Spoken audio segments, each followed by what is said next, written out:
Negotiations between Israel and Hamas have been stalled for months. Israel accusing Hamas of breaching the terms of the ceasefire by refusing to lay down its weapons and continuing to pose a threat to Israel. Hamas in turn arguing it's Israel undermining the agreement by continuing to attack Gaza, pointing to figures from Palestinian health authorities showing more than 1,200 people have been killed in Israeli strikes since October last year, many of them civilians, and also saying Israel continues to encroach further into Gaza.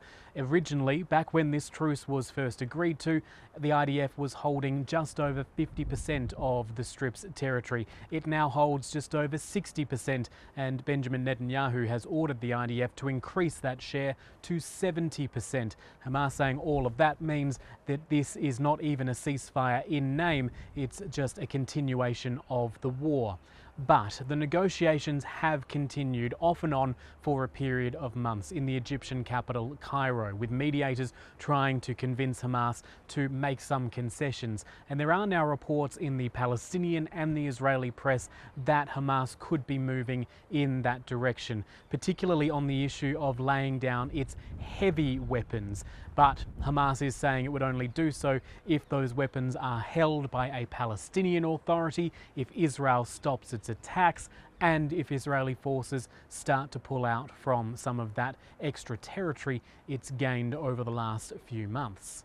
Those Israeli strikes in Gaza have continued. This site in Gaza City hit on Wednesday night local time. Across the Strip, Palestinian health authorities say at least 6 people were killed, including a number of children, as Israel said it was targeting Hamas fighters and weapons storage facilities. Now, whether this is actually a step towards a next phase in the ceasefire very much remains to be seen. It could just be more talk about the prospects of progress rather than actual change there. And certainly Hamas has been insisting that the Palestinian Technocratic Committee, which is backed by the US, needs to be allowed into the Strip to conduct its affairs. It's been operating out of Cairo since the ceasefire was first announced there.